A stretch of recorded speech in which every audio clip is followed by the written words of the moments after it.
दोस्तों, मेरा नाम है शिरीन और स्वागत करते हैं आपका इस वीडियो लेक्चर सीरीज़ में जहां हम डिस्कशन कर रहे हैं थ्योरी ऑफ कंप्यूटेशन के प्रीवियस ईयर गेट क्वेश्चंस पर।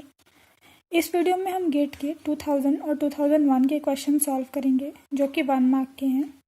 साथ ही साथ हम डिटेल्ड एक्सप्लेनेशन देखेंगे और शॉर्ट ट्रिक्स भी सीखेंगे, क्योंकि गेट एक कॉम्पिटिटिव एग्ज़ाम है जहाँ आपको टाइम का बाउंडेशन रहेगा। So along with concept, we'll see the short tricks also, जो कि आपके आने वाले गेट एग्ज़ाम्स में काफ़ी हेल्पफुल साबित होंगे। तो चलिए शुरू करते हैं।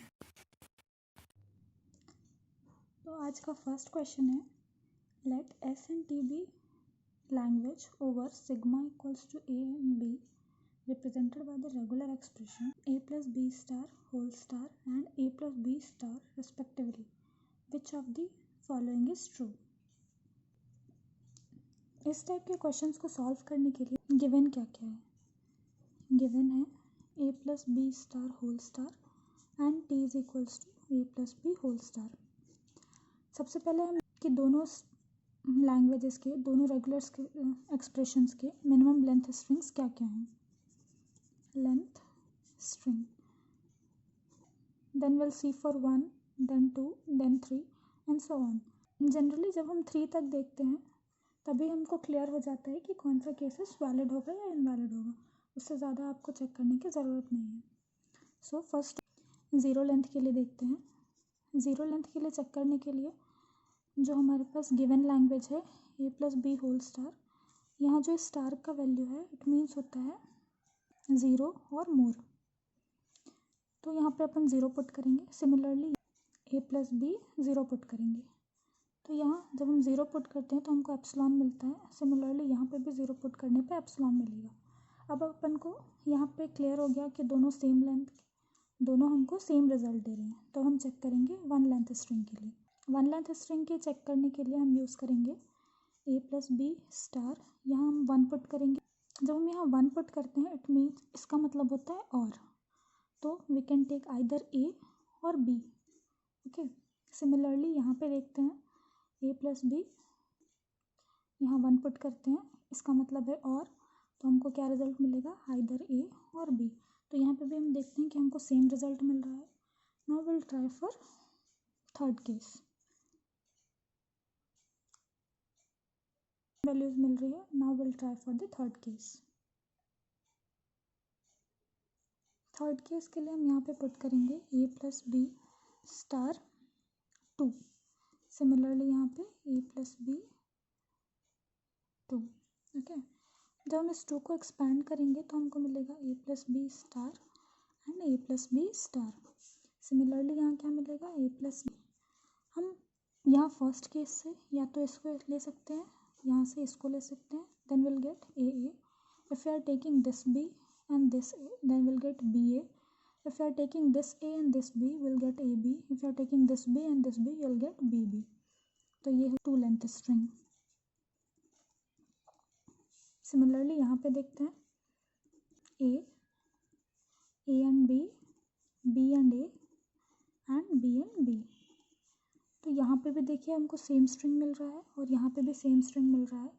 तो हम तीनों केस को कंसिडर करने के बाद ये बोल सकते हैं कि S is equals to T, कि हमको जो भी लेंथ जो लैंग्वेज क्रिएट होगा S और T का वो दोनों इक्वल होगा। So option C is correct. Now we'll see the next question, question number 2, जो कि गेट 2001 का क्वेश्चन है। इसमें क्या बोल रहा है? Consider the following 2 statement language which of the following is correct. तो हमको दिया हुआ है S1 is equals to 0 to the power 2n where n is greater than और इक्वल्स टू 1। तो हम पहले यहाँ n की जगह पे 1 पुट करेंगे, 2, 3, दिस इज द केस। तो what will get? If will put 1, 0, 2, 1, if will do 2 will get this, 3 will get this. It means 0 की पावर 2। हम यहाँ देख सकते हैं कि ये एक इवन पैटर्न क्रिएट कर रहा है। Means number of zeros are even here. तो हम ये जानते हैं कि जब भी कोई चीज़ इवन या ऑड होती है वो एक सीरीज़ के फॉर्म में रेगुलर लैंग्वेज है। इसका रेगुलर एक्सप्रेशन क्या बनेगा? We can write the regular expression also. This will be the regular expression. आपके पास कन्फ्यूजन होगा कि ये आंसर होगा या ये आंसर होगा, बट हम यहाँ हमारे पास एप्सिलॉन नहीं है, तो अगर हम स्टार कंसीडर करते हैं तो हमारे पास एप्सिलॉन आएगा, और अगर प्लस कंसीडर करते हैं तो हमारे पास सबसे पहले जो भी मिनिमम लेंथ स्ट्रिंग है वो 0 आएगा, 0 0 आएगा। तो this one will be the correct regular expression. अब हम इसको DFA के फॉर्म में समझते हैं। This will be your starting point, first 0, second 0, this will be your final state. 2 0 accept हुआ। जब भी कोई तीसरा 0 आएगा वो इस स्टेज में आएगा।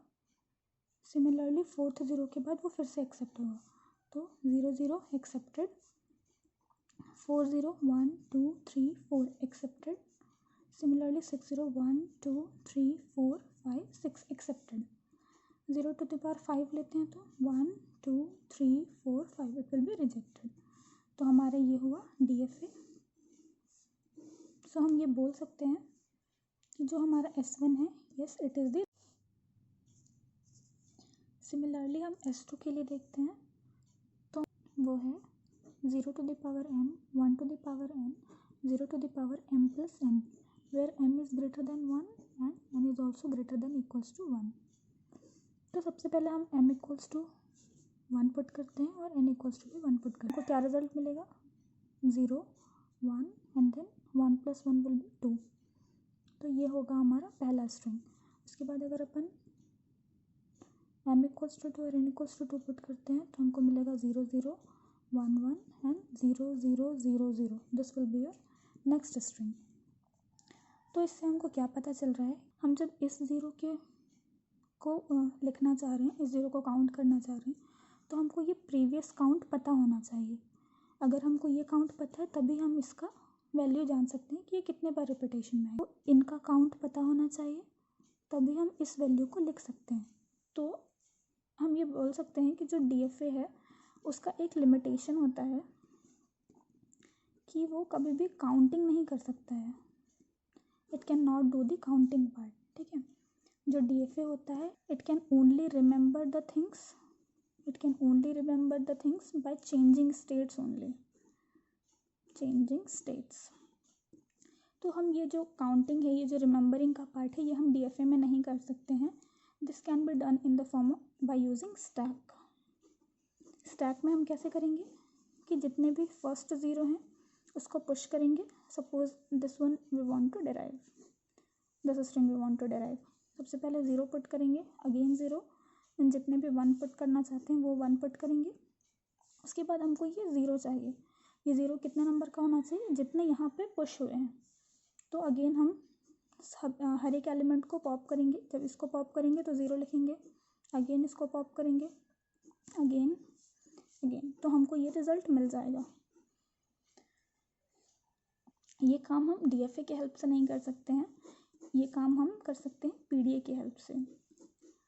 Okay, so S2 is not the regular language, S2 is accepted by PDA, so it is a CFL, context free language. So what is the question? Which of the statement is correct? Only S1 is correct. कि मैंने आपको video के starting में promise किया था कि मैं आपको डिटेल्ड एक्सप्लेनेशन के साथ साथ शॉर्ट ट्रिक्स भी बताऊंगी। सो ये हैं हमारे डिटेल्ड एक्सप्लेनेशन, ये दोनों क्वेश्चंस के। तो हम बात करते हैं शॉर्ट ट्रिक्स के बारे में। तो हम देखेंगे कि जो हमारा फर्स्ट क्वेश्चन था वो क्या था। यहाँ पे दिया हुआ है S is equals to A plus B star whole star, और जो हमारा T है वो इक्वल्स टू है A plus B whole star के फॉर्म में। तो अगर कभी भी कोई भी एक्सप्रेशन अगर गिवन होगा, expression like A plus B star whole star, या A star plus B whole star, या A star plus B star whole star, तो हम इसको डायरेक्टली लिख सकते हैं कि ये इक्वल होगा A plus B whole star के। ये आइडेंटिटी है। आप ऐसा बोल सकते हैं कि ये इक्विवेलेंस रिलेशन होता है कि ये तीनों जो हैं वो इसके इक्वल ही हैं, इक्विवेलेंट हैं। तो हम डायरेक्टली क्वेश्चन में देख के A plus B star whole star और ये A plus B whole star जो है, इट मीन्स कि एस और टी इक्वल है। तो आप ऐसे 2 सेकेंड में आंसर इसको टिक कर सकते हैं अगर इस टाइप के क्वेश्चन आपके एग्जाम्स में आते हैं तो। अब हम देखते हैं नेक्स्ट क्वेश्चन। यहाँ पे क्वेश्चन था कि जो हमारा S1 है, क्वेश्चन नंबर 2, जो हमारा S1 है वो गिवन है 0 to the power 2n, n is greater than equals to 1, और जो हमारा S2 है वो है 0 to the power m 1 to the power n 0 m plus n, m is greater than equals to 1। यहाँ पे हम S1 में देखते हैं कि जो n है वो ग्रेटर देन इक्वल्स टू 1 है, इट मीन्स कि वो 2 4 6 8 इस टाइप का पैटर्न बना रहा है। तो अगर कोई भी रेगुलर एक्सप्रेशन या कोई भी इक्वेशन आपको दिया हुआ है जो एक सीरीज़ के फॉर्म में आपको दिख रहा है, यहाँ पे हर में 2 का डिफरेंस है, कॉमन डिफरेंस है, इट मीन्स कि ये एक सीरीज़ फॉर्म कर रहा है। अगर कोई भी इक्वेशन आपका सीरीज़ फॉर्म कर रहा होता है, इट मीन्स कि वो रेगुलर लैंग्वेज है। दूसरा इक्वेशन है S2, यहाँ पे 0 to the power m 1 to the power n 0 m plus n। यहाँ पे हम ये देखते हैं कि जो 0 m to the power n plus 1 है ये डिपेंडेंट है इन दोनों के ऊपर।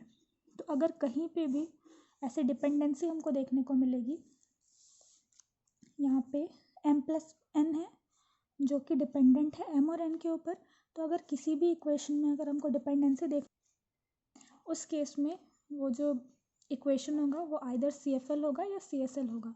It can not be regular language, it can not be regular. तो आप डायरेक्ट इक्वेशन देख के, डायरेक्ट क्वेश्चन देख के ही आंसर टिक कर सकते हैं कि हाँ यहाँ जो है वो सीरीज़ फॉर्म हो रही है, इट मीन्स ये रेगुलर लैंग्वेज है, यहाँ डिपेंडेंसी इट मीन्स कि वो रेगुलर लैंग्वेज नहीं है। तो इस तरह आप सिर्फ डायरेक्ट क्वेश्चंस देख कर ही आंसर दे सकते हैं, आपको इतना सॉल्व करने की ज़रूरत नहीं है। हाँ, बट आपके ये यूनिवर्सिटीज़ एग्ज़ाम्स में, अगर आप यूनिवर्सिटी एग्ज़ाम्स दे रहे हैं उस समय आपको इतना डिटेल एक्सप्लेनेशन देने की ज़रूरत पड़ेगी, बट गेट एग्ज़ाम में आपको इतना डिटेल सॉल्यूशन करने की ज़रूरत नहीं है, आप सिर्फ डायरेक्ट क्वेश्चन देख कर ही आंसर टिक कर सकते हैं। अब हम थर्ड क्वेश्चन देखते हैं। Given an arbitrary non deterministic finite automata NFA हुआ है जिसमें गिवन है n states, the maximum number of states in an equivalent minimised DFA is at least.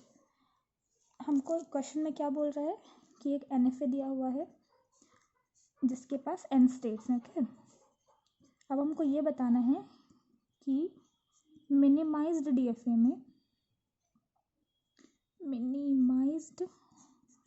में कितने नंबर ऑफ स्टेट्स होंगे जो कि मैक्सिमम होने चाहिए, ऐसा उन्होंने बोला है क्वेश्चन में। तो हमको ये पता है, ये यू कैन से कि ये एक थ्योरेटिकल टाइप का क्वेश्चन है जिसमें आपको पता होना चाहिए कि अगर कोई NFA है जिसके पास n स्टेट्स हैं, तो जो आपका DFA के जो नंबर ऑफ स्टेट्स हैं वो वेराई करेगा n states to 2 to the power n states. Okay, तो यहाँ पे बोला है क्वेश्चन में कि मैक्सिमम नंबर ऑफ स्टेट्स कितनी होंगी, maximum number, it is asking for the maximum number.